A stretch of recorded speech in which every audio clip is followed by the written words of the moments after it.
Buenas noches, tertulianos. Bienvenidos a un cineforo más de tertulia urbana.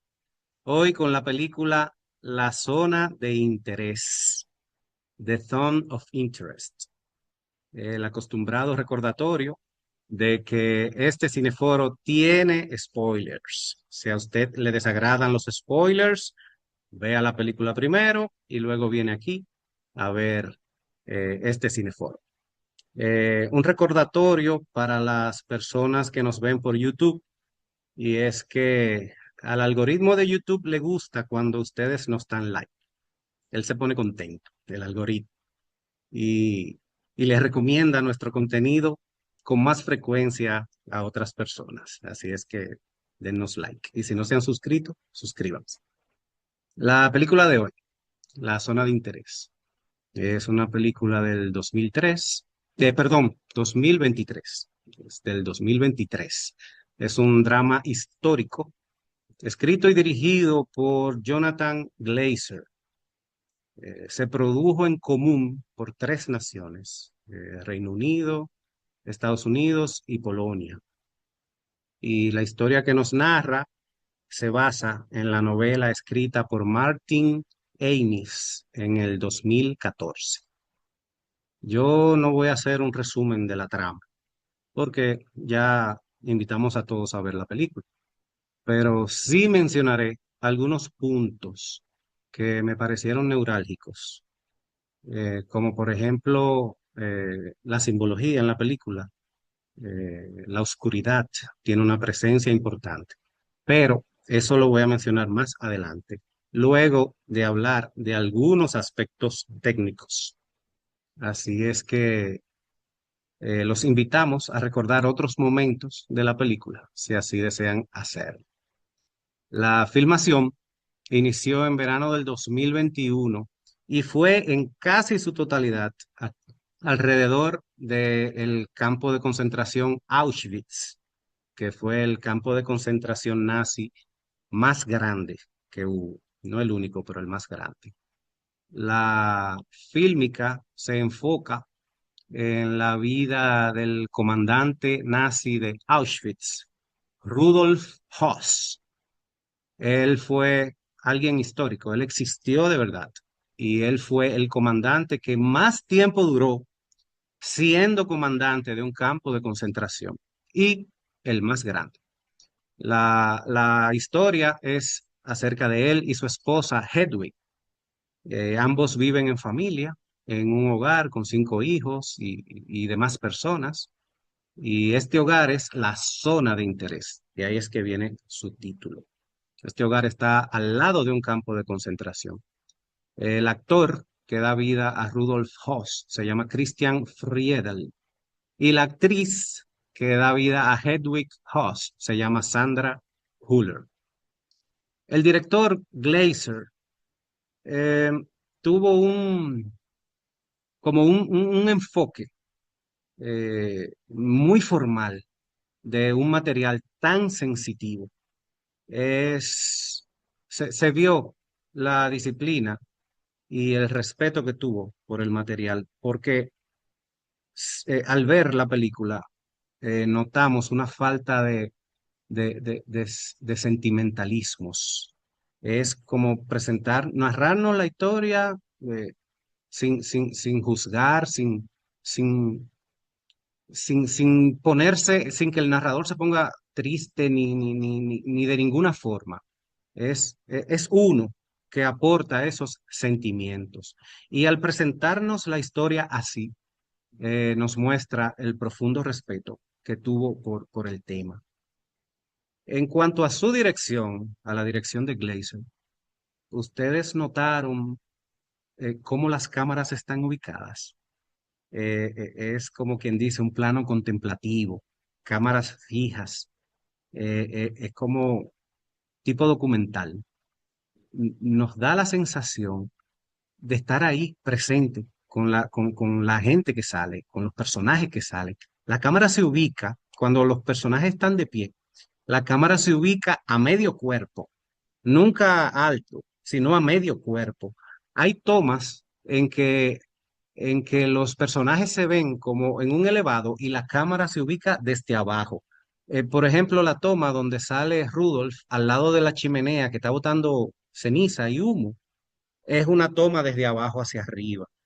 Esto nos da una sensación de nosotros estar ahí, sentados con ellos.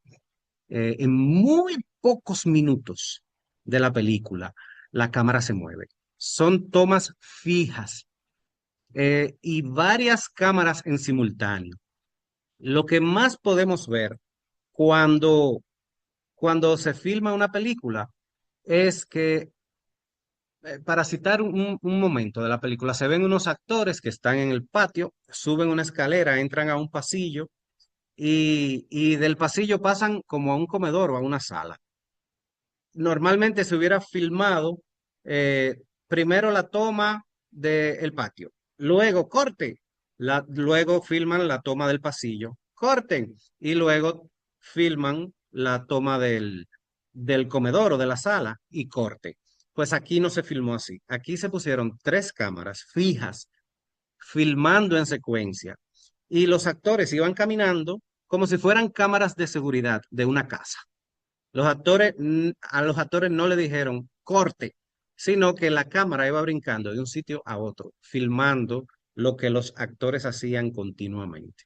Ese fue un estilo incorporado para esta película.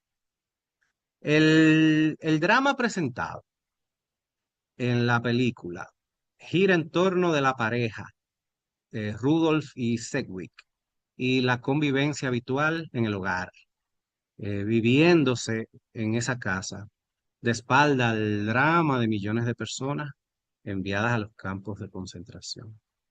Los problemas que se ven en la familia son la hierba mala que amenazan los rosales, limpiar las cenizas en el patio, quitarle la ceniza a los niños, tener un río limpio al lado de la casa. Problemas triviales de una familia normal.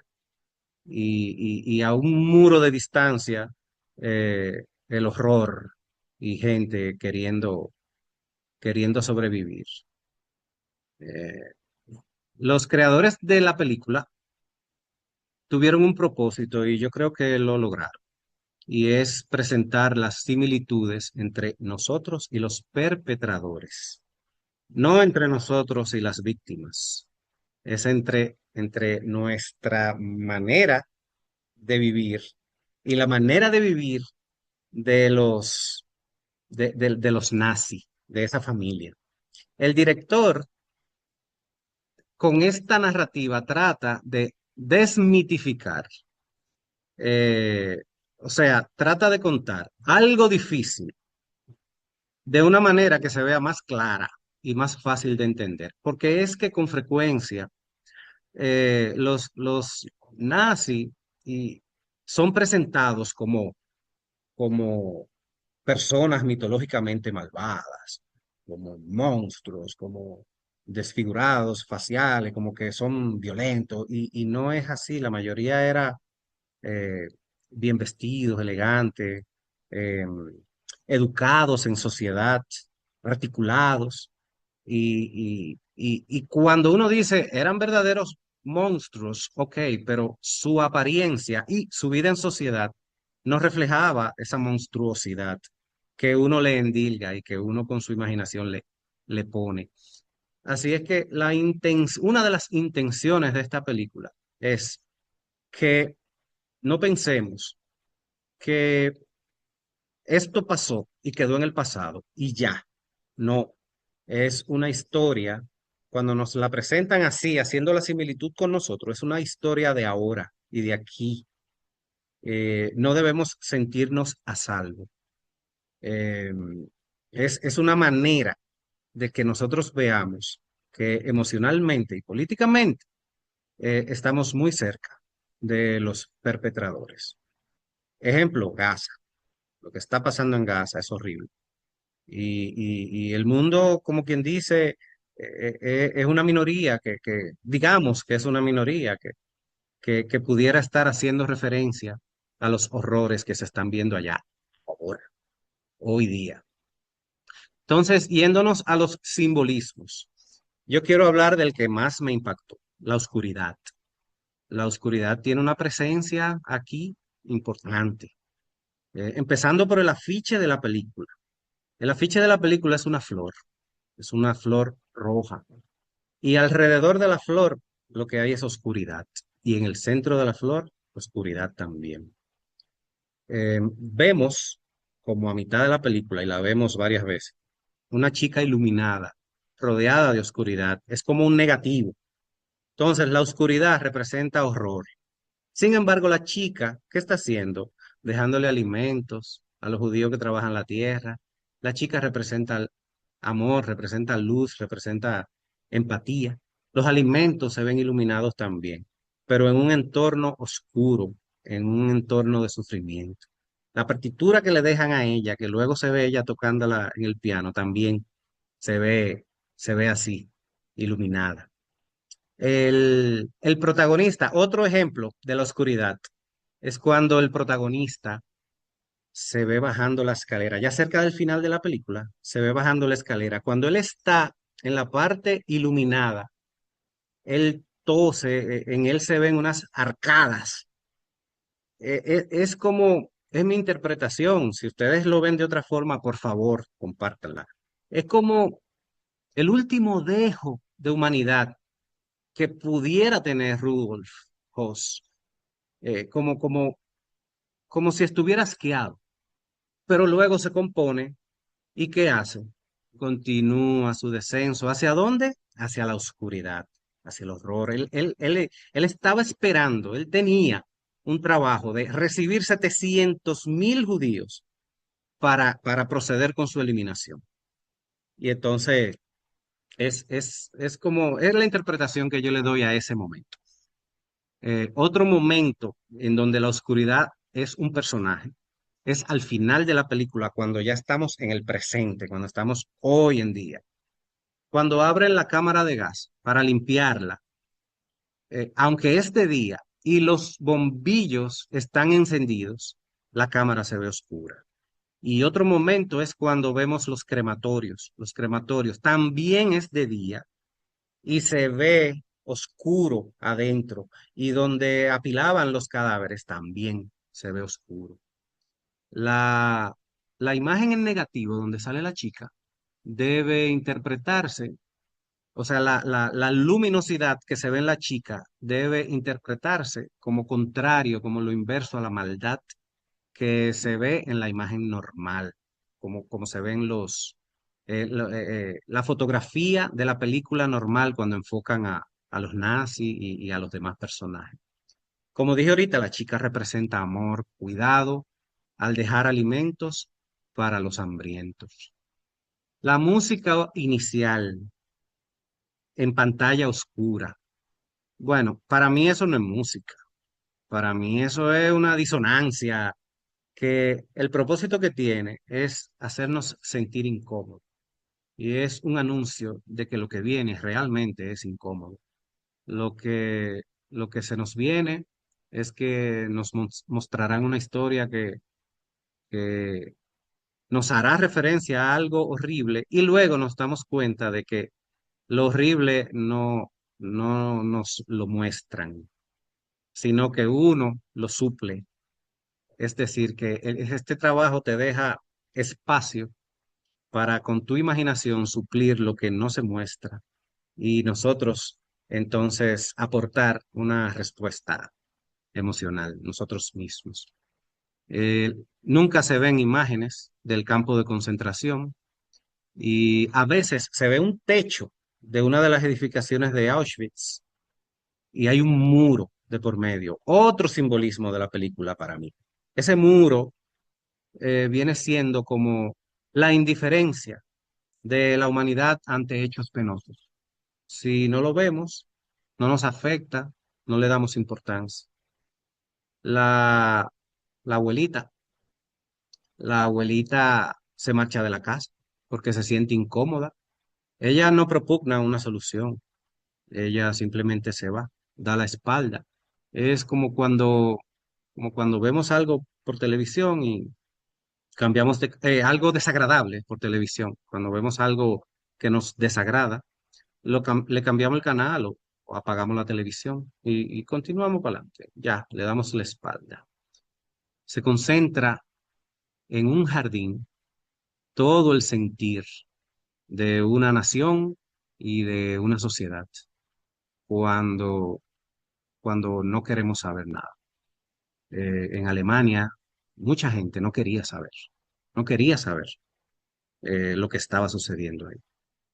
Esto me recuerda dos trabajos. Podemos mencionar más trabajos, pero a mí de primera me recordó dos trabajos. Uno fue El Señor de las Moscas de William Golding, el libro.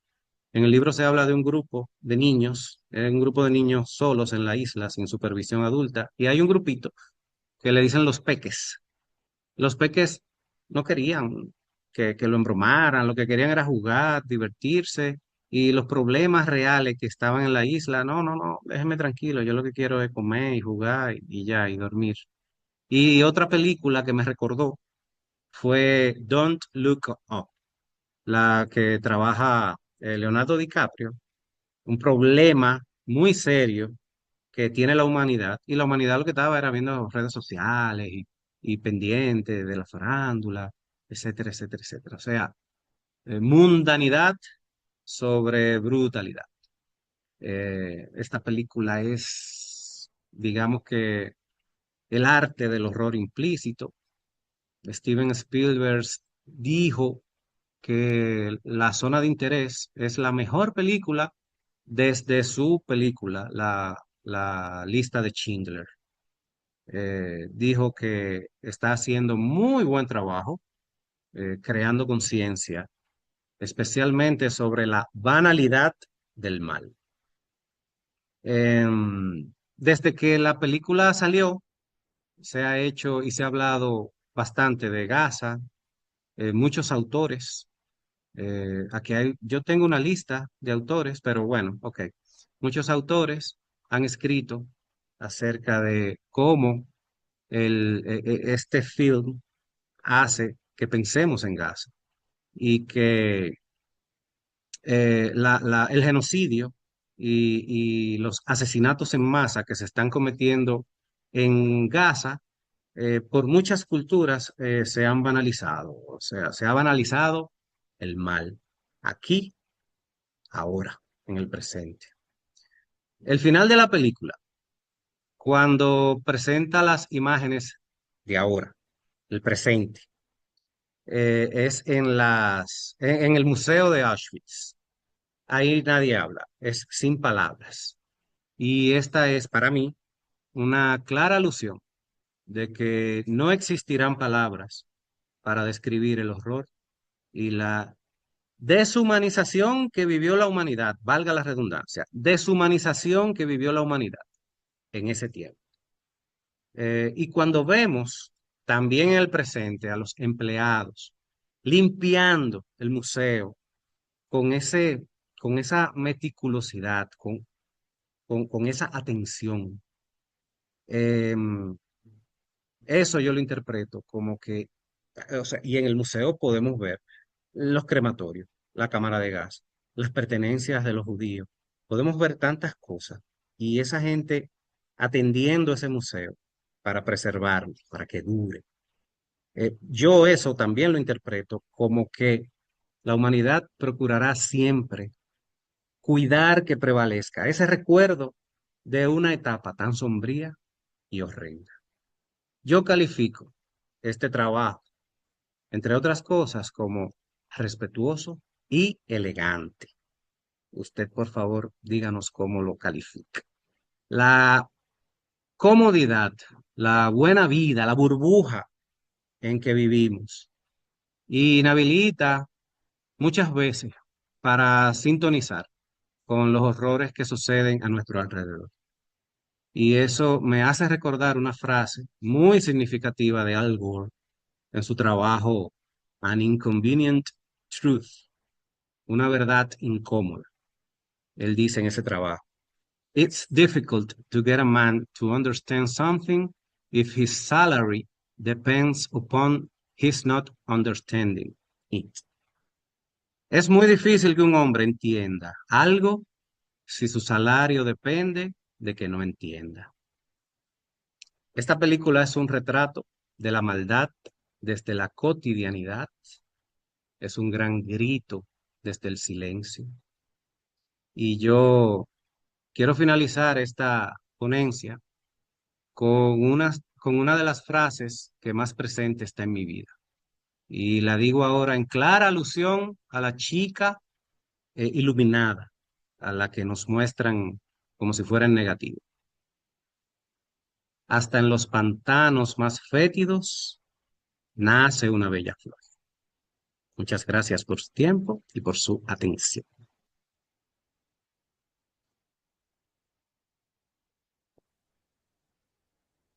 Así es que a ver si se animan a participar. Alguien que quiera hablar. A ver, Ángela, adelante. Activa tu micrófono, please.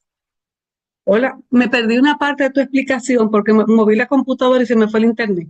O sea que no Ya, sé qué me perdí, pero todo lo que escuché fue excelente. Te gracias, Ángela. felicito, buenísimo. Mira, yo había Gracias. jurado jamás ver películas del holocausto porque a mí me afecta, te lo juro que me afecta, me paso días nada más que pensando en eso. Yo he visto Sophie's Choice, me imagino que tú la has visto, Sí. y en la lista Schindler. Esas dos películas a mí me marcaron la vida y yo dije, no, ya yo no veo más nunca. Pero Mm, esta tiene algo que yo me quedé, o yo aprendí algo muy importante con esto. A veces la imaginación es peor que lo que tú puedes, que lo que te pueden presentar. Porque no se vio, el campo de concentración no se ve. Te lo dejan todo a la imaginación. Entre el humo, la música, los gritos. O sea, eso era peor que verlo, pienso yo. O sea, sí. ver ese jardín con esas rosas hermosas, llenas de ceniza, eso era algo de verdad terrible para mí. De Ujú. verdad, a mí esa película me pareció increíble. La música de esa película, no sé si se llama la música, el sonido, el background desde que comienza. Yo no sé si a Ujú. ustedes les pasó, a mí me pasó que yo le di forward, pues yo dije, ¿será que se dañó el video? Porque dura tanto en negro la pantalla. Y yo dije, pero ¿será que esto está malo? Y le di, digo, ah, no, está bueno, y lo volví para atrás. Digo, que déjame ver cuánto es que dura. Dura muchísimo la pantalla solamente en negro. Y aquel Sí, sonido, aquel niño cuando sube el radio para no escuchar los gritos, o sea, de verdad, qué película que te lleva como a pensar hasta dónde puede una persona llegar a no querer ver. Porque esa señora vivía, yo no entiendo, o sea, se ponía el pintalabio de los judíos, se ponía el abrigo de los judíos, pero para ellos los judíos no eran gente, o sea, no eran personas. Oía los gritos, sabía que ese humo era de que lo quemaban. O sea, la mamá se fue porque se dio cuenta, dijo, pero ¿qué es esto? ¿Qué es lo que está pasando aquí? ¿Cómo pueden ujú, vivir bajo esta locura? Y sí. definitivamente, entonces, nota al margen de lo que hablamos ahorita, ella no estaba contenta con que regresara, no. Ella tenía otra cosa en su mente, definitivamente. Hay Bueno, mucho de qué hablar en esta película. Déjame decir, tú sabes que me impresionó mucho cuando tú comenzaste a decir lo de las cámaras, cuando esas tomas de alto que se veía como en la fiesta, o sea, ujú, esa toma de la altura en muchos momentos se ve tan increíble. ujú, Lo del negativo, quería saber, yo no sé si tú lo explicaste, cuál era sí. el mensaje que se iba a transmitir de, Ujú. de la idea de por qué es negativo. No sé si tú lo explicaste ya. Sí, sí, Eh, yo expliqué bueno, pues entonces nada, sí. que la oscuridad en la película tiene una presencia y una significación, y es que representa horror, representa algo feo. Entonces, cuando se ve esta chica iluminada en la oscuridad, Ujú, ujú, es como un contraste del horror con el amor. Y la chica al verse iluminada y repartiendo comida, ujú, eso es lo que yo interpreto que puede apreciarse con esas tomas en negativo, porque el ya. horror puede verse en muchas partes de la película y siempre alusivo al horror, a lo feo. Entonces, al ver esta chica así brillante, lo que le Ya. quieren decir a uno que es contrario a la oscuridad, contrario al horror. No, definitivamente la película es, o sea, tiene mucho de qué hablar. Déjame dejar que las demás chicas participen porque me imagino que mucho de lo que yo me pregunto se lo van a preguntar ellas también. Gracias, Bueno, Julio. gracias a ti, Ángela. A ver, Seila, hola. No encontraba dónde aquí iba a apretar las cosas. Bueno, antes había hablado, pero para mí la escena de mayor horror fue en el río, como dije, cuando se encontraron la mandíbula, eso fue wow, y lleno de ceniza los niños. No sé cómo no estaban muertos la víspera con todo ese humo que se tragaban y toda esa ceniza que se tragaban, porque obviamente todo estaba infectado. Cómo esas mujeres se burlaban de, porque en un momento ella le dijo, si tú no haces tal cosa, tú vas a ser la próxima, yo te voy a matar, o qué sé yo, no me acuerdo Mm, exactamente. Y como bien tú explicaste, es una película de el horror que no queremos ver. Y porque cómo era posible que tú oyeras todos esos gritos y tú no te inmutaras, todos estos tiros continuos. Em, y nada, la única luz que ahí había era, bueno, la muchacha poniendo las manzanas para los trabajadores, eso era lo bonito, el terror con el que vivían las empleadas dentro de la casa. Esas mujeres vivían a puntillas, era una cosa que no se atrevían ni a moverse. Perdón, eran judías, ¿verdad? Perdón, Claro que las tenían eran ahí, sí. judías, pero fíjate que la mamá le preguntó, ¿y tú tienes judía en la casa? Y ella le dijo, no, son de aquí del vecindario, Mm, pero eran judías. eran judías. Sí, Y pero el fíjate vecindario que era el ella campo de concentración.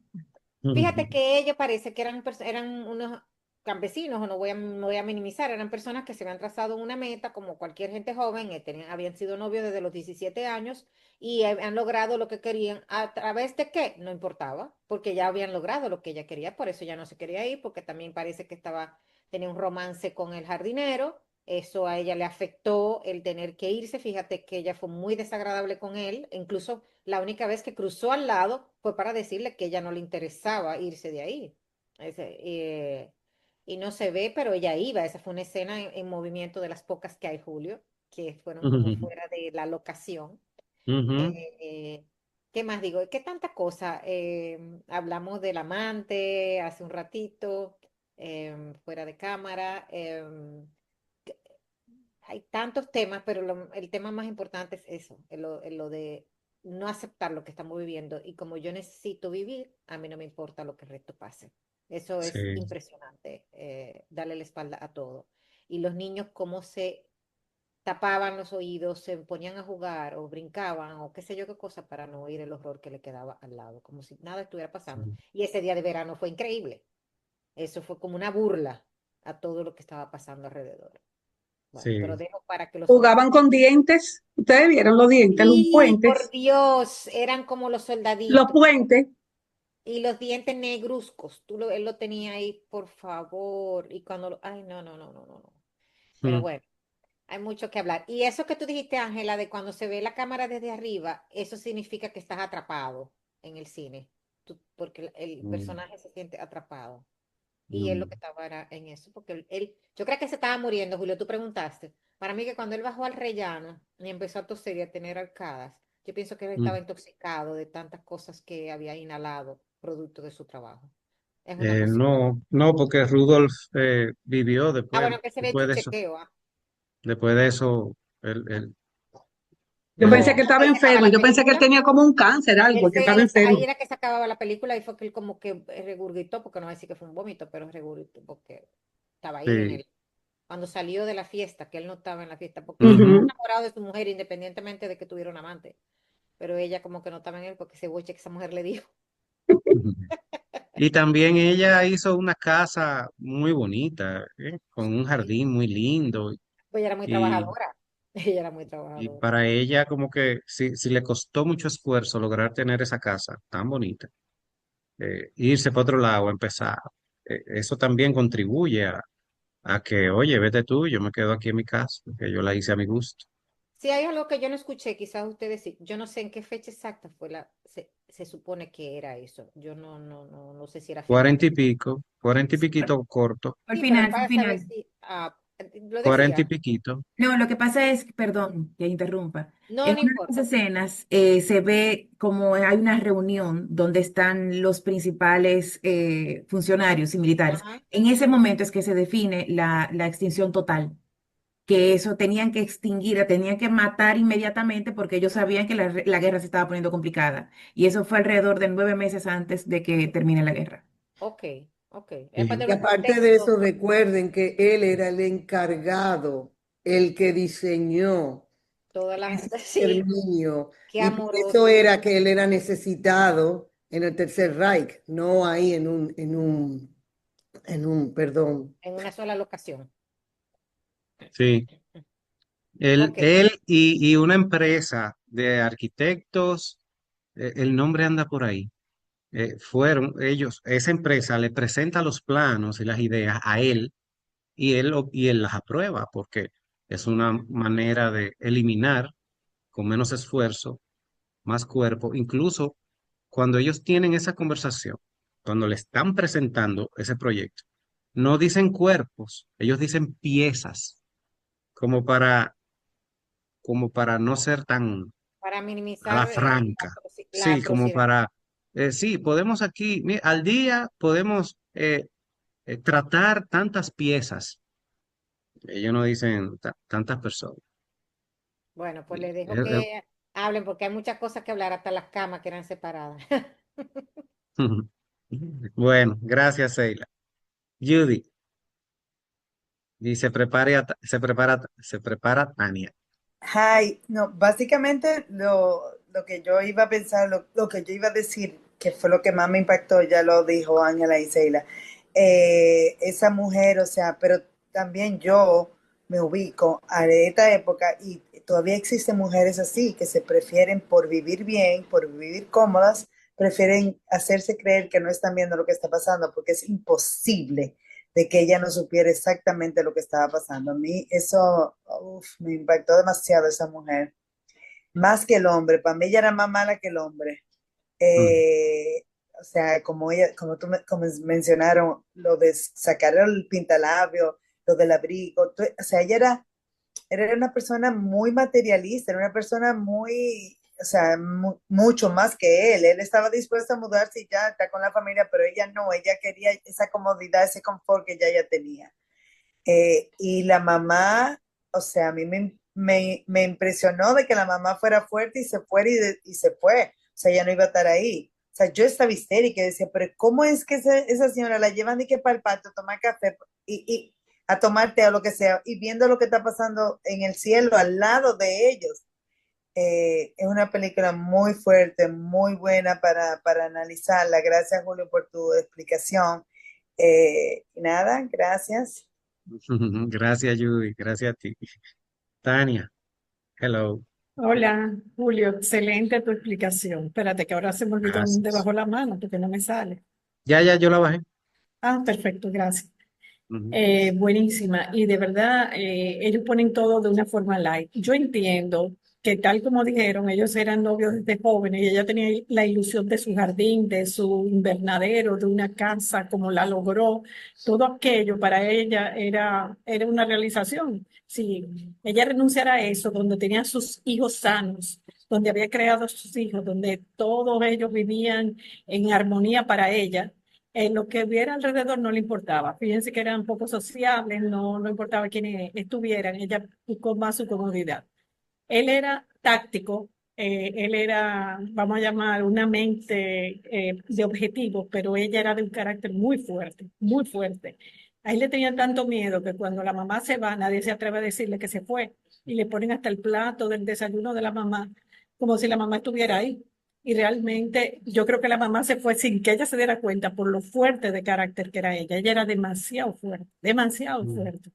Fíjense que lo que hemos dicho todos, tomó la decisión, mejor te vas, que yo renunciar a lo que tengo, a este ambiente, a mis hijos, porque ella lo veía realmente lo que ella cultivaba, lo que ella sembraba, lo que ella logró, lo que ella tenía, más bien que lo que había alrededor. No le importaba qué, como si no se involucrara en en la otra vida.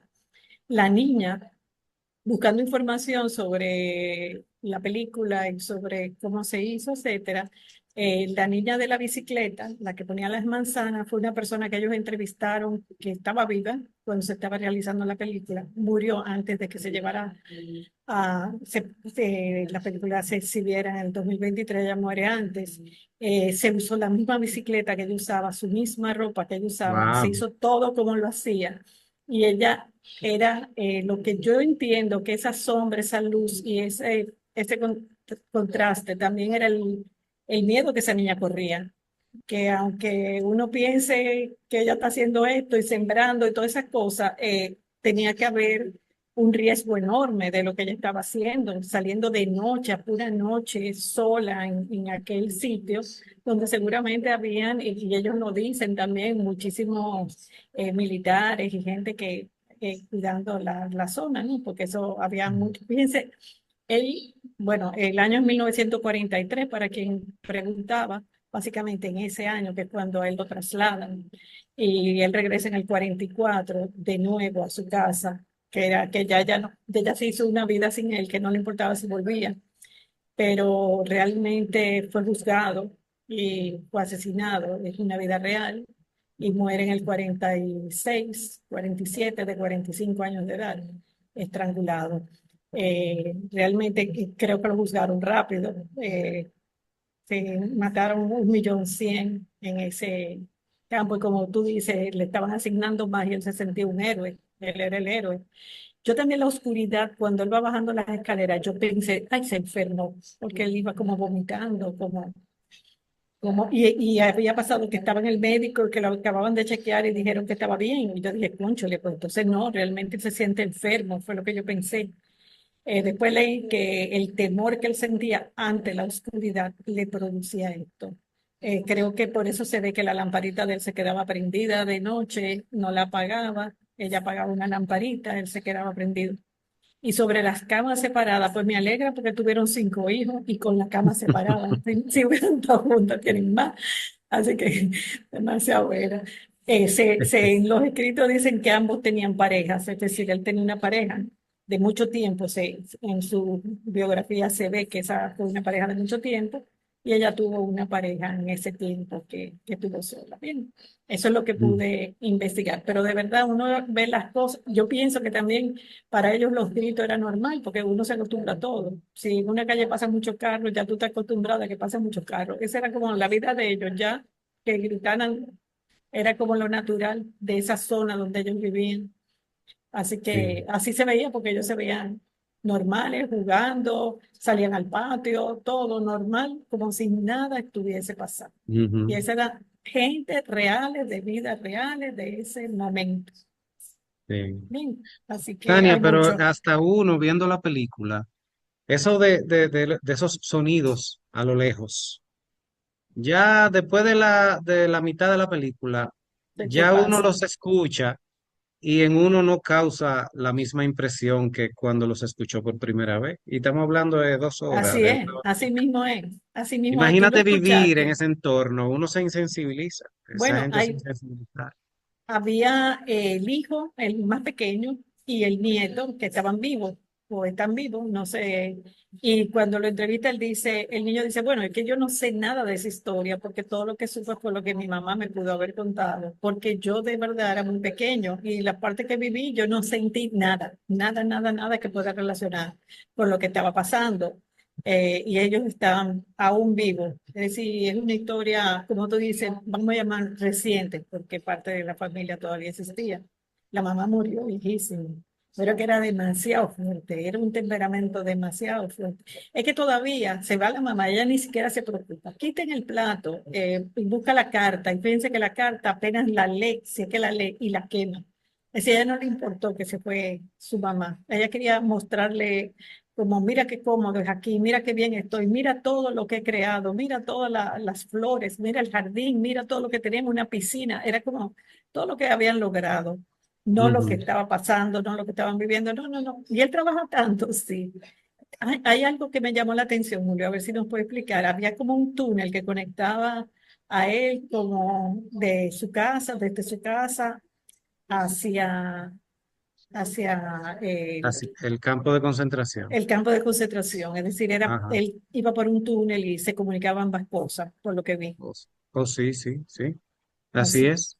Bueno, Cu- pues eh, sí, sí, cuando él habían estaba con túneles y... exacto, Ajá, con sí, su querida, que se ve ese túnel que se comunica una zona y otra, y yo, wow, mira, increíble cómo estaba hecha esa casa, además, sí, sí. pero bueno, es Ujú. fuerte, pero es fácil de ver, no es incómodo. Gracias, No, no Julio, de importa. verdad, por Bueno, todo. Gracias. gracias a ti, Tania. Gracias. Doña Lisette, buenas noches. Adelante. Prenda su micrófono, doña Lisette. Como tú tienes el Doña home, tú Liz. la puedes desmutear y si ella tiene Doña problemas de Lisette, mutearse. sí, pero doña Lisette sabe.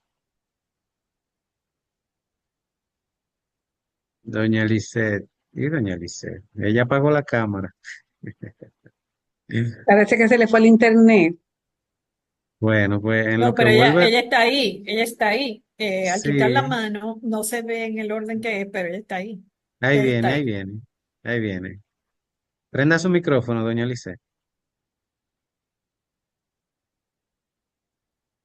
Señores, escúsenme, Ahí, es que ya. estoy en el bendito cosito en el celular y se me vuelve un desastre. Miren, Ya. todo ha sido dicho, escúsenme. Eh, el, queda, para mí lo de la madre fue algo apabullante cuando ella quemó esa carta sin ningún tipo de gesto de dolor. Eran personas sin alma. Para mí eran desalmados. Eran personas que ya estaban tan acostumbrados al mal, que lo veían como algo común y corriente. Cuando él se paró y vio el espectáculo que había del baile en ese pozo, en ese fondo, él dijo inclusive que, eh, que él estaba pensando en cómo podría exterminar todo aquello de un solo golpe. O sea, yo no sé si ustedes oyeron eso, pero yo lo oí. Eso es una de las cosas que no se ha dicho. Otra cosa, para mí, ese claro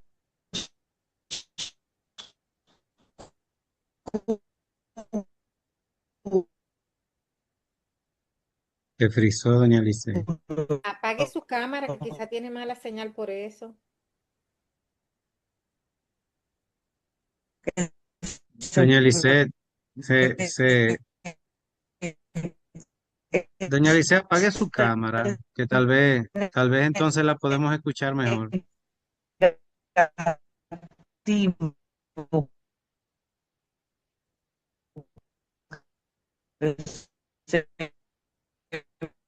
Aló. además pero ahora me escuchan. No, no, no, Eh, no la escuchamos bien. No, no la escuchamos bien. Apague su cámara, doña Lice, que tal vez entonces así el internet permita que fluya más el apagué, audio. pero no hay manera de ya. Ahora se oye. Bueno, Vamos, doña Sí, ahora Lisa. se ya lo oye, último, yo no voy a seguir luchando, pero se oye muy mal. No, se oye ahora se bien oye bien, ahora. ahora Mira, se oye bien. lo último que quiero decir al respecto de entre tantos accidentes es que verdaderamente para mí, aparte del yin y el yang, el mal y el bien, esa oscuridad y de la personificación de la oscuridad y del silencio. No hemos hablado de ese silencio tan sobrecogedor en toda la película. Eso eran silencios y oscuridades. Pero entonces ese claroscuro también significa el fósforo de los huesos de los muertos que habían detrás de aquel muro. Eso para mí también tuvo ese significado. Y quiero decir otra cosa, la niña está viva, tiene 90 años y se llama Alexandria. Alexandria era la niña y todavía recuerda como ahora los momentos que ella vivía de noche en su bicicletita, que llevaba esas manzanas y las dejaba para los muertos, porque no era para los vivos. Ya esa gente estaba toda. Verdaderamente, para mí era el fósforo también de los huesos. Y ya no voy a decir más nada porque esto está muy, muy defectuoso. Gracias Julio por esa Gracias, peliculón tan grande gracias a y tan usted. impresionante. Gracias. Gracias a usted, doña Lisset. Tanto en el cine como en la literatura, generalmente las obras o películas que más nos desgarran y nos quedan formando parte como de nuestra carne y de nuestra vida para siempre, son aquellas con temas que nos estremecen más. Y esto ha pasado en la tertulia urbana. Por ejemplo, cuando leímos el libro Nunca me abandones, que se hacían esos clones artificiales para luego tener órganos disponibles para cuando se le hicieran trasplante a clientes multimillonarios. Y lo que pasa en esta película, aunque pasó hace tanto, y bueno, conocemos todos el desenlace de la historia, pero nos hace estremecer de nuevo al ver que es un tema también que está actual, en donde creemos que lo contrario del amor y de la compasión es el odio. Y realmente no es así, porque en esta película los protagonistas principales viven en un paraíso idílico y sin embargo, el drama que se está viviendo detrás de ese paraíso, que solamente se escuchan los ruidos y el resplandor de los crematorios, del fuego, es lo que nos sobrecoge el alma de pensar cómo es posible que haya seres humanos que puedan vivir su vida tranquilamente, comer, vivir una vida normal, cotidiana, abrazar a un hijo, contarle cuentos a un niño, disfrutar en familia y hacer fiestas, mientras ahí al lado, detrás de una pared o detrás de una cortina que no están viendo, pero que sí se escucha y se siente, puedan estar haciendo un acto tan cruel como esos crematorios. Y igualmente está pasando en la vida actual, donde con las migraciones, los muros, las paredes, creemos muchas veces que lo fatal es el odio, y realmente es la indiferencia de quienes permitan que todas esas cosas sucedieron y sigan pasando. Hola, buenas noches. Agradezco la oportunidad de expresar mi opinión. Voy a dar mi opinión en dos vertientes. La primera es en el sentido de que el cuadro de la película con la que es presentada es esa imagen idílica que es el cartel donde se presenta la película. Me recordó a ese cuadro del Bosco, ese tríptico que se llama El Jardín de las Delicias.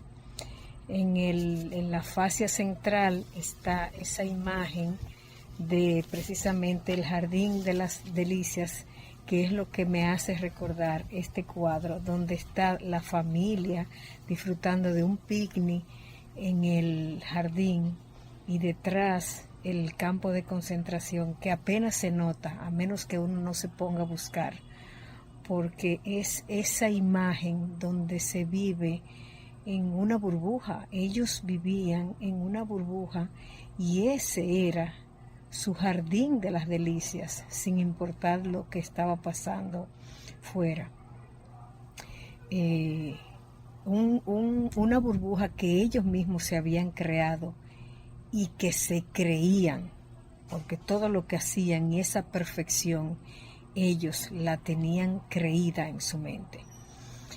Por el otro lado, la otra parte que quiero comentar es las imágenes que algunas personas han dicho que se muestran en negativo, que son esas imágenes de la niña, que a mí la palabra negativa disculpando a los demás.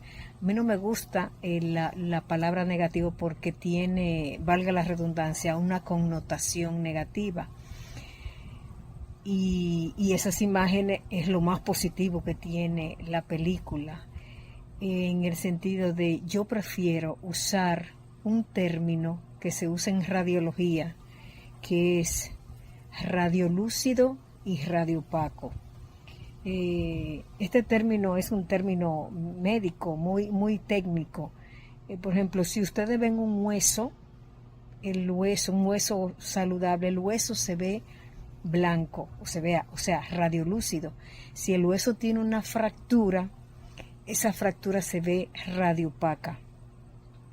Entonces, las imágenes de la niña poniendo las manzanas para que las fueran a recoger los judíos que trabajaban en el campo para que la encontraran, es lo más lúcido que tiene la película. Lúcido en el sentido de que se ve lúcida la niña y se ven lúcidas las manzanas. Todo lo demás se ve radiopaco, porque así era.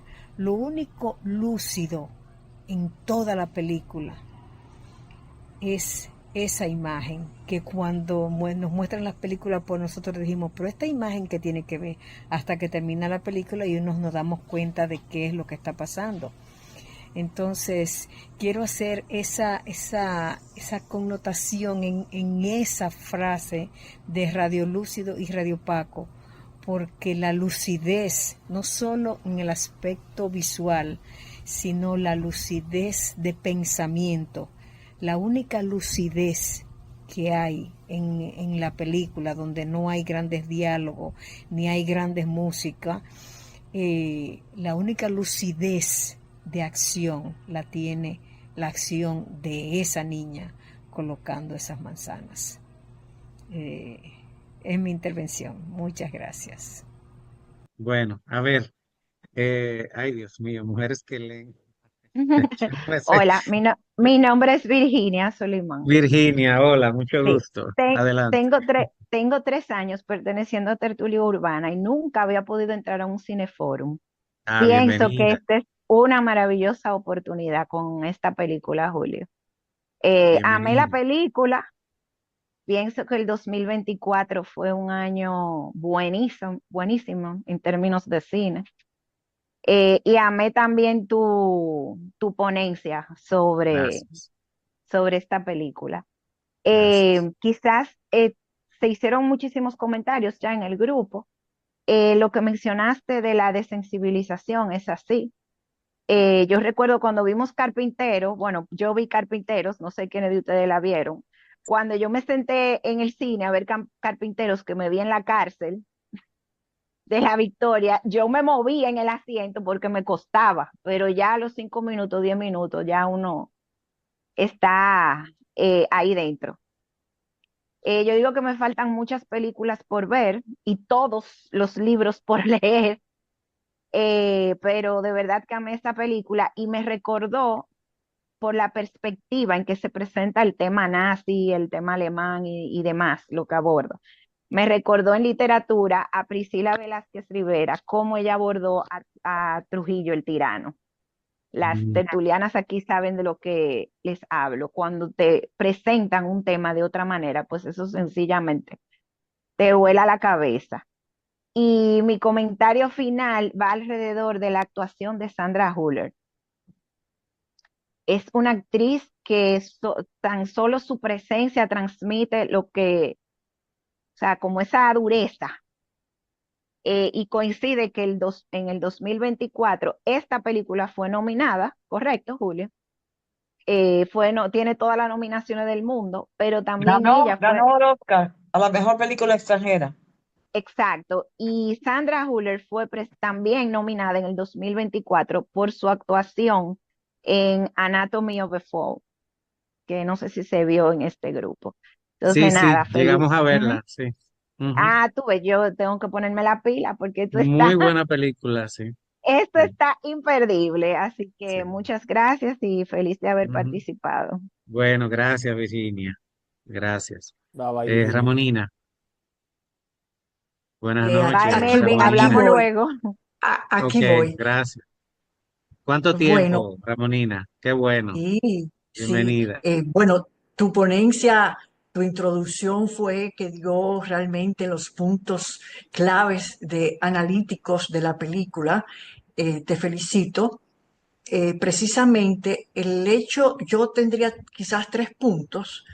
El hecho de que este director quiera abordar o aborde la cuestión del holocausto y los hechos ya de Auschwitz desde el punto de vista que lo hizo, donde, como decía Ángela, no presentaban directamente, digamos, el horror, sino que era este lugar, era un lugar detrás del lugar. Entonces, explícitamente no se dio a las personas, a lo que estaba ocurriendo en Auschwitz, sino todo lo contrario, es decir, un jardín, flores, una banalidad, una monotonía de la casa, no de la simpleza, digamos, de una casa con 5 hijos. Entonces, esa perspectiva del director es una perspectiva, a diferencia de otros, que muestran el horror de frente, una perspectiva muy interesante. Ahora, de ahí que solamente quizás el humo, ¿verdad? Visualmente. Y aquí vengo Como el- a una cuestión donde la banda sonora es precisamente lo que hace ver el lugar detrás del lugar. Esta banda sonora que, como dice la persona, la persona que compuso, que se llama Mickey, el nombre artístico Mickey Levy, estuvo un año trabajando en esa banda sonora y dijo que su opción no podía ser emocional, porque la película, como ustedes ven, no llama directamente ni manipula con respecto a las emociones, sino que más bien toma la técnica de la distancia entre ¿verdad? Los acontecimientos y el director, que no lleva a una manipulación, sino que va presentando esta situación de manera tal que toda esta música electrónica, este uso de la banda sonora tan diferente a las demás, es decir, introduce precisamente que el lugar detrás del lugar lo veamos, es decir, lo sintamos, lo imaginemos, porque es un llamado a la imaginación donde el horror se anida en el cerebro de cada espectador, al hacer el contraste entre aquellas flores, aquel jardín, aquellas salidas idílicas, ¿verdad? A un río, a bañarse la familia, y lo que estaba ocurriendo. Eso se intuye gracias, se sabe, se palpa gracias a esa banda sonora extraordinaria, a mi modo de ver. Entonces, también, si vamos a nivel teórico, donde se ha definido al cine como imagen en movimiento, aquí precisamente se cuestiona o se va más allá de ese minimalismo en la definición del cine, donde imagen y movimiento, pero el sonido aquí es tan importante como esa imagen en movimiento, de manera tal que ese es un punto que quería señalar. El segundo punto es que, como toda obra de arte, y esta la es indudablemente, una obra artística en el cine, alude, como ya se ha dicho, a las simbologías, es decir, está basada también en simbología y representaciones.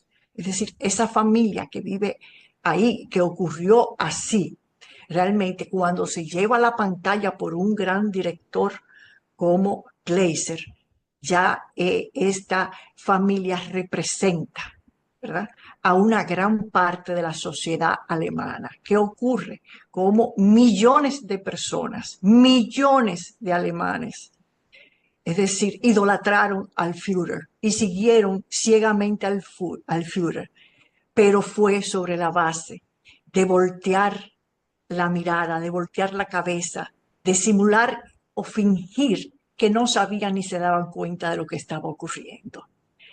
Y porque, y al igual que esa familia que representa a millones, es decir, si otorgamos la capacidad de representación de una obra de arte a lo que estaba pasando en la sociedad alemana, lo cambian por la mejoría, por los sueños alcanzados a través de bienestar material y supremacía sobre la servidumbre y supremacía sobre los otros, que en este caso, evidentemente, y no únicamente, eran los judíos. De manera tal que esa capacidad que tiene la película también de representar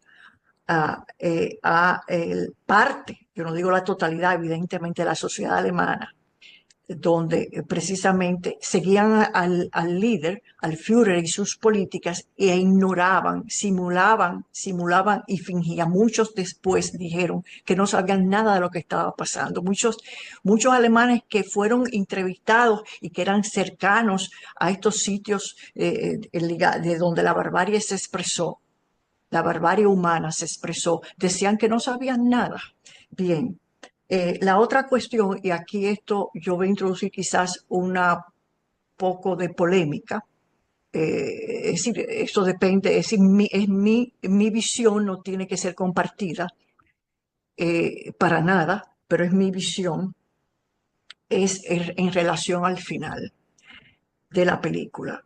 El director toma, como dijo Julio, una perspectiva fílmica donde utiliza cámaras fijas, donde no hay prácticamente primer plano, salvo quizás en una o dos ocasiones, si mal no recuerdo, precisamente cuando está Hoss y está el humo por ahí, aunque se tome de un semiplano o un primer plano, pero precisamente está tomando el conjunto idílico de una familia, en este caso representando una sociedad que vive de manera idílica, que vive un sueño, el sueño pensado dentro de la pobreza que ellos tenían, puesto que la pobreza, ¿por qué dice? Porque la mamá de ella dice, aquí debe estar, ahí donde salía el humo, debe estar Jean Silberman, no recuerdo bien, a quien yo limpiaba.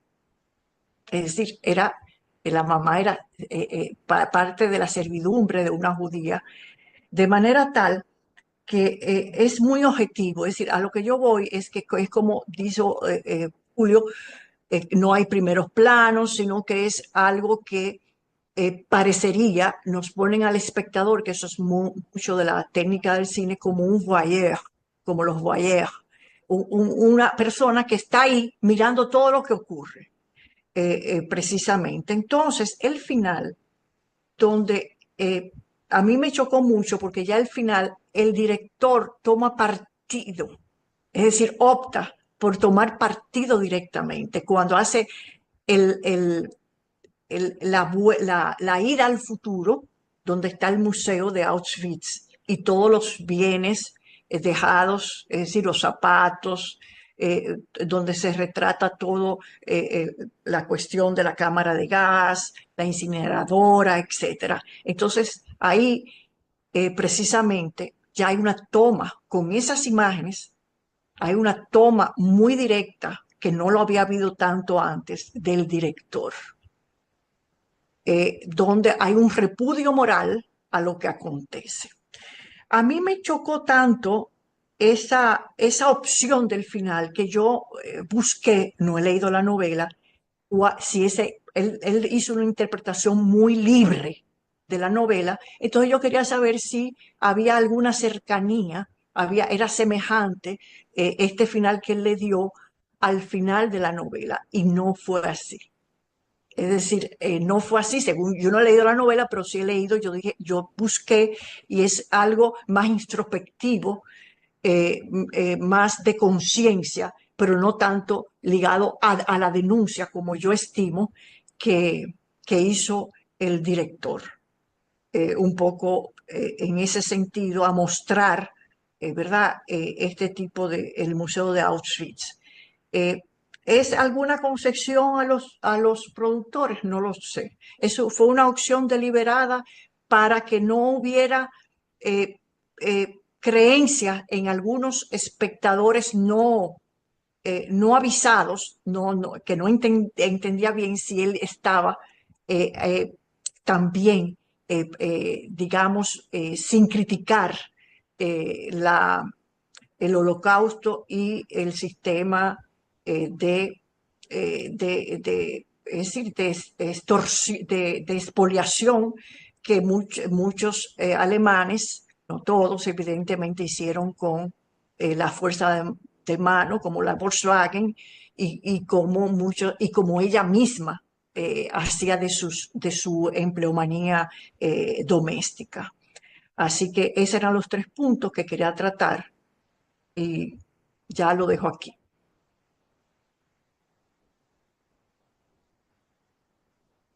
Gracias, Ramonina. Gracias. Como siempre, muy acertado el comentario.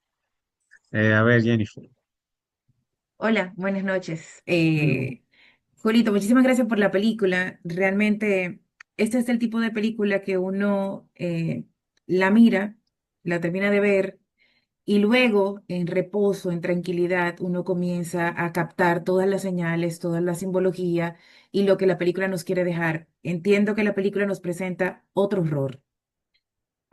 Todas las películas del Holocausto generalmente nos presentan el mismo tipo de horror, la muerte, cómo lo cremaban, lo duro, lo difícil, o sea, lo inhumano que fue el trato. Sin embargo, este es otro tipo de horror.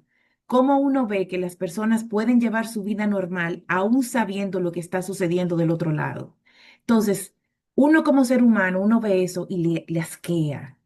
Uno ve esa reacción, porque es la banalidad total. La película no tiene nada. Es una familia que siembra una matica, que se reúnen aquí, que se comen algo en la cena. Es banal, totalmente la historia es banal, pero choca tanto el contraste de que ellos sabían perfectamente lo que estaba sucediendo, de que van al río y se encuentran restos humanos y se levantan porque le da asco. Le da asco, pero tú lo estás matando, eres tú que lo estás haciendo. ¿Por qué te tiene que dar asco algo que tú estás haciendo? Entonces, la película realmente duele mucho en el sentido de que, como bien dijo Julito ahorita, estamos viendo un genocidio ahora mismo y hemos visto otros genocidios. Y realmente a mí me pasa, por ejemplo, que yo veo en Instagram una foto de lo que está pasando en Palestina y yo la paso porque me afecta. Pero asimismo le tuvo que haber pasado a muchísimos alemanes que se enteraron de lo que estaba sucediendo y como le afectaba, pues sencillamente lo dejaron pasar para poder seguir sus vidas. Pero si nosotros seguimos reaccionando con el dejar pasar, las muertes se van a seguir contando como se contaron por miles, lamentablemente, en esa época. Dentro de las cosas que pude leer de la película, y tomando en cuenta el tema de la imagen en infrarrojo, lo que leí, que no necesariamente es así, pero bueno, leí en algunos sitios que el director de la película quiso llevar lo más natural y la fluidez del proceso. Inclusive tenían varias cámaras y no le decían a los actores con cuál cámara se estaba filmando, precisamente con el objetivo de que ellos actuaran de manera natural, porque ellos querían entrar en una escena totalmente natural donde se vea cómo fluía o cómo transcurría la vida de esa familia. Entonces, para ellos no incluir aspectos técnicos y tener que llevar, porque filmar de noche tiene sus situaciones, pues entonces ellos decidieron filmar en infrarrojo, para que así no tener que agregarle nuevos aspectos que sean más artificiales a la película, sino verlo natural. Y realmente eso se convierte en un símbolo también en la misma película cuando nosotros vemos que la única persona que no es antisocial, o la única persona que realmente piensa en lo que está sucediendo y hace algo al respecto es precisamente aquella a la que no podemos ver. Entonces es interesante la comparación y el símbolo, la idea que tuvieron. En cuanto al final, realmente el final es raro. También estuve leyendo que el director había elegido ese final como cuando el señor va bajando las escaleras, él se para en un pasillo y ahí aparece la imagen del presente, o de personas que también se ven muy frías limpiando el museo. porque también la figura de esas personas se ve muy mecánico cuando están limpiando el museo, que lo están barriendo. También uno también se siente incómodo por todo lo que pasó ahí y de la manera en que presentan como la banalidad de la limpieza normal, de un proceso normal de limpieza de un museo. El punto es que lo que quería supuestamente decir el director o la idea que se le ocurrió en el momento de terminar la película era que aunque la mente haya establecido una frontera entre lo que yo hago y cómo me afecta, su cuerpo, su cuerpo físico, como quiera, se enferma, se asquea de lo que él mismo ha provocado.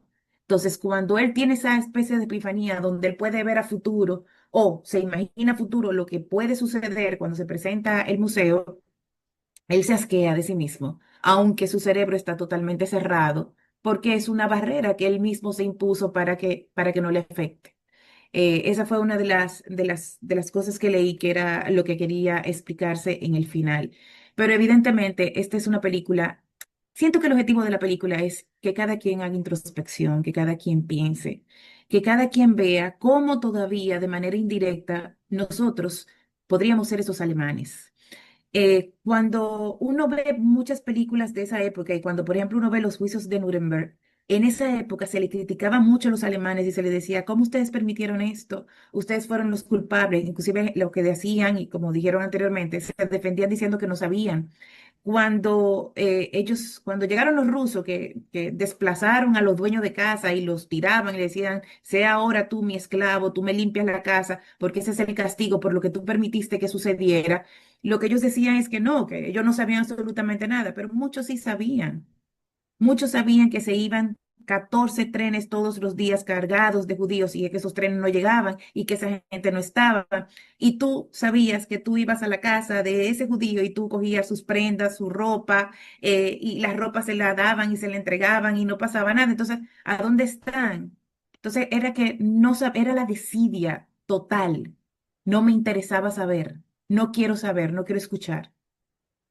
Entonces, realmente la película siento que es interesante hacer espacios como estos para que uno vea, uno recuerde y uno también interiorice y diga, lamentablemente, ese horror puede repetirse, precisamente porque muchos de nosotros lo que hacemos es, vamos a dejar a los que tienen el poder o los que tienen la capacidad o los que tienen el dinero para que solucione. Y no necesariamente los que tienen el poder, la capacidad o el dinero lo quieren solucionar, porque hay veces que se están haciendo ricos precisamente por eso. Pero la película es buenísima precisamente por la perspectiva que nos muestra. Es una nueva forma de ver las cosas y vuelvo y digo, es un otro horror de cómo se vivió todo. Gracias. Gracias, Jennifer, por tu comentario. Muy acertado. Adelante, Melvin. Buenas noches. Buenas Saludo de noches. nuevo. Hello. En lo que tú no has puesto, Julio, ¿qué película? Gracias por la película, gracias por el análisis, gracias a todos por sus comentarios. La verdad que tenemos tanto por donde cortar con esta película. Pero quisiera hacer un comentario primero, recordando lo que decía, dos comentarios antes de comenzar formalmente el análisis. Primero, lo que decía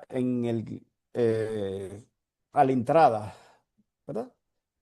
De ese campo de concentración, Albert Fried, el trabajo libera. Entonces, eso tiene un doble significado. ¿Era el trabajo que iba a liberar a las víctimas detenidas por el nazismo? ¿O era el trabajo de exterminio que estaban haciendo los nazis para consumar su asesinato instituido por el Estado de manera premeditada y en masa? Y una de mis frases favoritas que tiene que ver con un pastor de esa época que al inicio fue cómplice de los nazis, luego se volvió uno de sus principales detractores, Martin Niemeyer, que dijo: primero vinieron por los socialistas y guardé silencio porque no era socialista. Luego vinieron por los sindicalistas y no hablé porque no era sindicalista. Luego vinieron por los judíos y no dije nada porque no era judío. Luego vinieron por mí y para entonces ya no quedaba nadie que hablara en mi nombre. Y uno de mis libros favoritos, relacionado con el Holocausto de Víctor Frank, que probablemente muchos de ustedes conozcan, en un libro maravilloso que El hombre en busca de significado. Él escribe: cuando un hombre descubre que su destino es sufrir, tendrá que aceptar su sufrimiento como su tarea, su única y singular tarea. Tendrá que reconocer el hecho de que incluso en el sufrimiento es único y solo en el universo. Nadie puede aliviarle su sufrimiento o sufrir en su lugar. Su oportunidad única radica en la forma en que lleva su carga. Y eso lo escribió en su libro. Y él dice que la única forma que él tuvo para poder sobrevivir a los horrores que él estaba viendo todos los días es que él se cerraba dentro de su mente y se imaginaba él escribiendo un libro y haciendo conferencias sobre ese libro. Él decía que mucha gente, eso probablemente ustedes lo hayan oído ya, ni siquiera llegaban a morir en la cámara de gas, sino que morían antes por ataque cardíaco, se volvían dementes y todo lo demás. Es decir, solamente, obviamente, ni siquiera llegamos a ver esa parte. Por eso, imagínense el nivel de estrés que tiene que ver una persona todos los días, de viendo gente morir todos los días, que está al lado tuyo y muriendo todos los días. No llegaban, morían del estrés, simplemente. No, ni siquiera era necesario tirarlo a la cámara de gas. Esta película nos demuestra nuevamente lo que es la capacidad del lenguaje cinematográfico. El libro es bueno, la película presenta todo, ya han hecho su señalamiento, la banda sonora, los detalles de los grises, los detalles de los blancos, los detalles de los tonos verdes. Todo ese simbolismo que tú describiste, Julio, y otros hicieron un señalamiento. Ese contraste entre la grama verde de la casa de ellos contra lo que era el muro gris que los separaba del campo de concentración. El uso de los colores para representar inclusive la condición mental de los que estaban interpretando eso. Rudolph sale constantemente vestido de blanco, cuando el blanco es un simbolismo de pureza y de perfección y de salud. Entonces, tenemos este individuo que su mente está tramando cosas inimaginables para nosotros, pero está vestido de blanco, que es algo que nosotros asociamos con ¿qué? Con la pureza. Y se ha hecho mucho señalamiento sobre el asunto de la niña, y es interesante saber que el director basó ese personaje en la historia de una joven, de una señora que él conoció, que fue esa niña.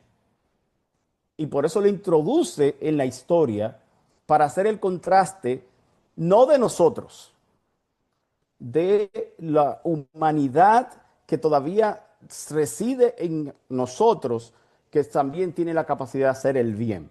Porque así como tiene la capacidad de hacer el mal, tiene la capacidad de hacer el bien. Entonces, todos esos contrastes maravillosos, creo que también señalaron la parte final, que es perfecta, y a veces, nuevamente, el lenguaje cinematográfico, uno se pregunta, bueno, una rutina que el militar tenga que irse a hacer un análisis médico, pero ¿por qué tiene que hacerse un análisis médico? Para luego mostrarnos esa escena de la escalera. En esa escena que uno dice, no está mal, ¿qué pasa? Y él, en ese pasillo oscuro, él está viendo lo que es el destino de lo que él está haciendo. Y ese lenguaje cinematográfico de que él está descendiendo al infierno, pero al mismo tiempo está viendo lo que va a ser el futuro de las acciones que está realizando. Y cuando mostraron la parte del museo que está en Auschwitz, yo tuve la oportunidad hace años de visitar el museo, pero en Israel, el Museo del Holocausto, y conocer a una persona que era hijo de una persona que rescató judíos y a un hijo de una persona que fue un sobreviviente. Entrevistarlo, nos permitieron hablar con ellos.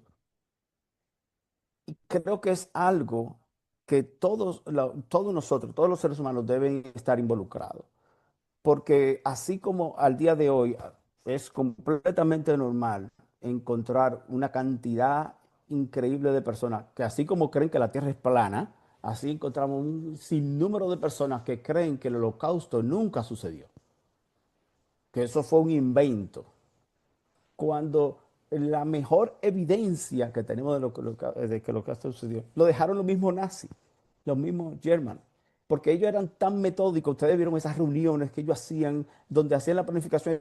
Si estamos construyendo un coche, estamos construyendo un producto. Es decir, esas reuniones de, no, ¿cómo podemos ser más eficientes? Es decir, ese nivel séptico, Julio creo que mencionó algo sobre ese detalle, perdón Julio, que se me fue. Que ese nivel de detalle, imagínense toda su capacidad intelectual, porque tontos no eran, para dedicarlo a un acto como ese. Lo que más me da miedo, Julio lo mencionó también, que tiene que ver con el sonido, otra persona lo mencionaron. Nosotros en la película nos volvemos cómplices de los nazis, porque en un momento determinado nosotros, para poder atender a la trama, bloqueamos el ruido de fondo. Eso fue completamente intencional del director. Si nosotros, como dijo Julio, en menos de 2 horas, 1 hora, 20, 30 minutos, tenemos la capacidad de anular ese ruido que está ahí de fondo. Imagínense entonces lo que tengan que vivir con eso. No es de más que una estrategia fundamental de todos los tiranos y de todas las personas que quieren tener algún control sobre la sociedad. Lo primero que siempre se hace es buscar un enemigo. Tú tienes que tener un enemigo. Irán busca a Israel, Israel busca a los palestinos, Rusia busca a Estados Unidos, los chinos buscan lo que sea. Es decir, la primera estrategia, usted no puede controlar una sociedad a grandes capacidades globalmente si usted no tiene un enemigo. Los cubanos, los capitalistas y así. ¿Por qué? Porque primero usted senta el enemigo y entonces vuelca todos los problemas que usted tenga, que usted no puede administrar, que usted no sabe cómo manejar sobre ese enemigo. Eso hicieron los alemanes. Tenemos una deuda increíble. Los judíos manejan los bancos, las zonas de producción tienen grandes negocios. ¿Cómo podemos hacernos con estos negocios, con este dinero, con este capital? Bueno, es fácil. Simplemente ellos son el problema. Entonces, ese proceso de deshumanización es bien conocido. Alguien dijo, bueno, pero ¿cómo es posible que sucediera eso? Se han hecho, después de esto y antes de eso, se hicieron muchísimos estudios. Lo mismo en Alemania hicieron eso, de cómo controlar esto y la población. Y es increíble cómo se logra que un grupo de personas muy rápido se puedan poner en contra de otros. Tú nada más tienes que, hoy día, es muy fácil decirle ahora, cuando a alguien no nos gusta o no estamos de acuerdo con su opinión, eso lo vemos constantemente en la policía. Esto no es más que un nazi. ¿Por qué? Porque nosotros tratamos de incluir una emoción interna en nuestro cerebro. Porque si yo le digo a alguien que Julio es un nazi, automáticamente esa persona sabe lo que es un nazi y lo que hizo un nazi. Entonces, la culpa de esos nazis, lo que hicieron, se lo vamos a imponer sobre Julio. De esa manera, yo logro que Julio se vuelva el enemigo perfecto para yo poder hacer luego lo que él quiera. Porque mi mente no tiene la capacidad racional de déjame ver qué acción está haciendo Julio, el individuo, para que lo lleve a eso. Gracias por la película, estuvo maravilloso. Todo lo que estoy completamente de acuerdo con casi todo lo que se mencionó aquí. Sí quiero señalar para finalizar eh, qué podemos hacer hoy. Todos nosotros tenemos la capacidad de volvernos como Rudolf y su esposa o como la niña. Es un error nosotros pretender que nosotros somos algo mejor que los nazis y que somos en la categoría de la niña.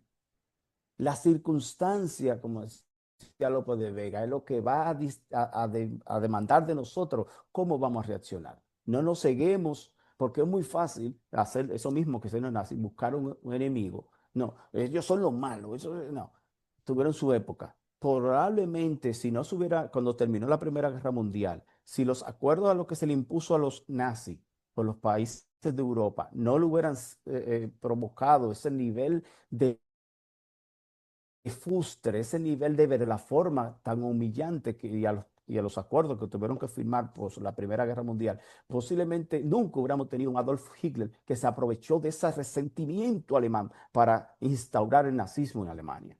Entonces, ¿cómo llegó esa población a hacer eso? una persona frustrada, una persona con necesidades, vio un Salvador. ¿Cuántos de nosotros, a cada figura política que hemos tenido durante 40, 50 años, hemos estado detrás o en contra? Es decir, es una trampa. Nosotros tenemos que evitar caer en ella. Cada persona se debe juzgar individualmente. Gracias a todos. Tremenda película, Julio. Gracias, Muchas Melvin. gracias. Gracias, Melvin, por tu comentario. A ver, ¿alguien más quiere hacer algún comentario, alguna pregunta? Cuando tú hablaste de contrastes, Melvin, me recordé cuando llega un nazi a la casa de Rudolf, que el perro viene muy cariñoso a saludarlo. Y en otro momento de la película se oyen los ruidos así cerca, unos perros muy violentos contra, contra sabrá Dios quién. Ese Claro. contraste también está ahí, muy interesante, el de los Sí, perros. yo tenía miedo de la película cuando la vi porque ese director dirigió tiene la capacidad de hacerte sentir sumamente incómodo. No sé si Mm, vieron Under the Skin. Esta película sumamente difícil, sumamente incómoda de percibir este asesino serial es decir, muy fuerte la película y más el tema que iba a tratar. Entonces, esa situación de otras películas alemanas, creo que alguien me enseñó a la actriz, que es maravillosa, ya la habíamos visto, pero tal vez ustedes recuerden La vida de los otros sí, muy que, buena. que sigue esa misma línea de ocultar y no mostrar más de lo que tiene que mostrar.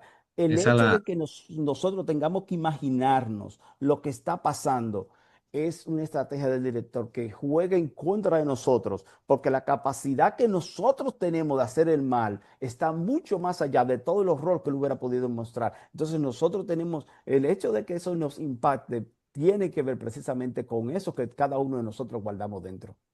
sí, esa película la analizamos aquí en el Cineforo hace algunos años. Y otra del mismo director, de un director alemán que se llama Don't Look Up. Otra película buenísima también, buenísima, Sí, el mismo tema. Pero que aquí, como dijimos al principio, aquí esta narrativa intenta buscar similitud entre nosotros y los perpetradores, no entre nosotros y las víctimas. claro, Es un enfoque bien interesante. claro, la señora que algunas personas lo han mencionado representa al grupo de nosotros que mm, puede ser que vamos sintiendo incómodo con una situación, pero como alguien dijo, como mi salario depende de eso, tú sabes, vamos a manejarlo. Es Todos difícil. nosotros en diversos grados estamos expuestos a ese tipo de cosas. Ujú, sí. Yo buscando y leyendo con relación a esta película, eh, hubo alguien que comentó algo que yo la verdad no sé si estoy de acuerdo, y fue alguien que dijo que Rudolf Hoss eliminaba a judíos no porque los odiaba, sino porque era su trabajo. Y si se ve con esa óptica, uno puede concluir que sí, que era así. No necesariamente hay que concluir de esa forma, pero hay espacio para pensar que ese era su trabajo y él quería hacer bien su trabajo. Pero volviendo otra Escúchame, vez, Justo, estoy 100% de perdón. acuerdo con ese comentario, Juli. Sí, y en un momento la esposa le dice, pero ¿y eso no es lo que el Führer quiere que tú hagas? Pues tú lo estás haciendo bien. ¿Por qué que te van a trasladar si tú todo lo haces correcto? Sí, y era muy Y, y se, eficiente. y se acuerdan en un momento en la reunión de cuando le dicen que ya como que no lo van a trasladar, que ya que él se vuelve para su casa, algo así, que el tipo dice como, si lo dejan nos incinera a todos. Él le dice eso. Yo me quedo y yo, Dios mío, que le tienen hasta miedo el tipo. Pero No, él dice, y él, pero después dije, no, porque necesitan alguno para trabajar. exactamente.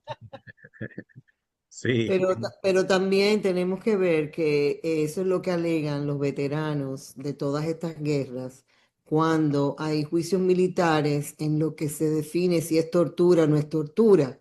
Eso, o sea, vivimos con eso como si fuera el pan nuestro de cada día en estas sociedades.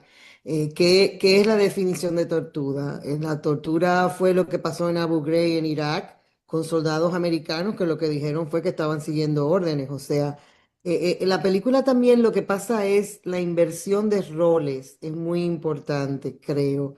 Y la óptica como uno la ve, como todos han observado, donde se cambiaron los papeles. O sea, nosotros estamos en el otro papel y cuando uno ve porque hasta el doctor Mendel mencionan ahí, en un momento dicen, ¿y qué tal el trabajo del doctor Mendel?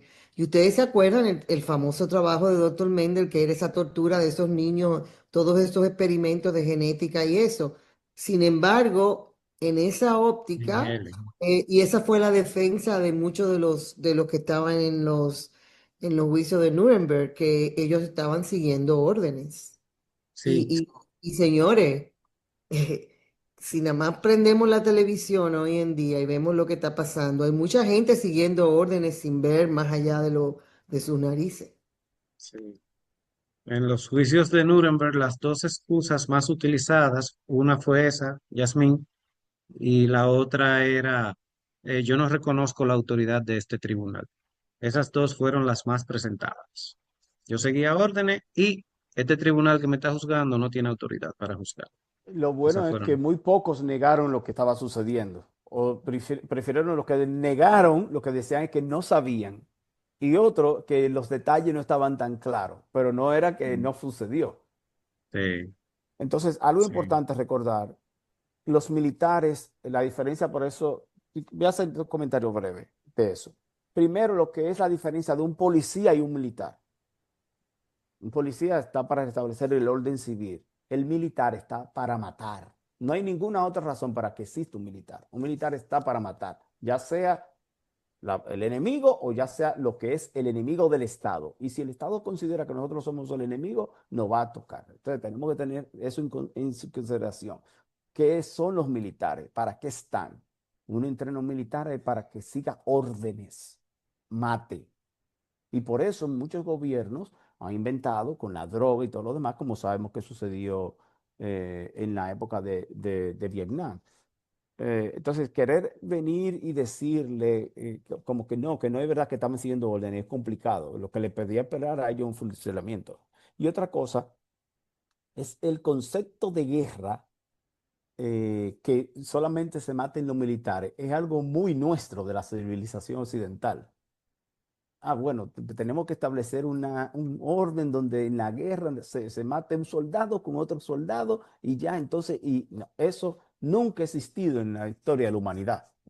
Nosotros, con todos los horrores que hayan podido suceder, nosotros, la civilización occidental, ha sido la responsable de eliminar la mayor parte de los horrores que ha habido en el planeta, comenzando con la esclavitud. No, la esclavitud, que hasta 150 años era, y sigue siendo hoy día, para que no lo sepan, hay más de casi 100 millones de personas esclavizados hoy día, más que en cualquier momento de la historia. Pero nadie habla de los esclavos que hay en Pakistán, que hay en la India, que hay en China y un montón de países de África, porque eso es un asunto cultural de esos países. Entonces, no, mientras Occidente no tenga esclavos, no hay esclavo en el mundo. No, es una falacia gravísima que estamos cometiendo. Quien sometió y liberó de las sociedades que hoy día llamamos modernas la esclavitud fue Inglaterra, que comenzó con ese movimiento hace 150 años y lo comenzó con sus colonias y luego siguió. Pero venir y pensar, no, es que el mundo, nosotros los occidentales tenemos el gran mi concepción de que la civilización occidental es comparable a las otras. Y no es verdad.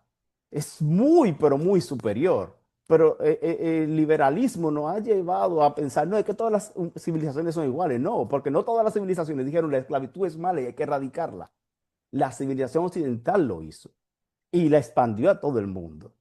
Entonces, cuando queremos comparar, entonces tenemos que comparar con su contexto histórico y todo lo demás, pero es muy importante diferenciar que no todas las civilizaciones actuamos iguales y que todavía hoy la esclavitud se ve completamente normal en muchos lugares. Y eso que mm, sucedió, de que bueno, que se mataron muchos civiles y todo lo demás, eso se está condenando porque nosotros somos occidentales y vivimos con una mentalidad de que se ha creado en Occidente, de que eso es malo, por nuestras tradiciones judeocristianas sobre todo. Pero en ninguna guerra, en ningún momento del mundo, se ha dicho, bueno, de que bueno, los militares de este lado, los civiles se vayan para allá, ok, vamos a pelear. Eso es un Mm. concepto completamente occidental de cuando se quiere tratar de humanizar el proceso. Pero nunca en la historia de la humanidad eso ha sido así. Yo tengo un amigo que, que tiene mucha melanina en la piel y yo le vivo diciendo, agradezca que vivimos en estos tiempos, porque en otro tiempo usted fuera esclavo mío.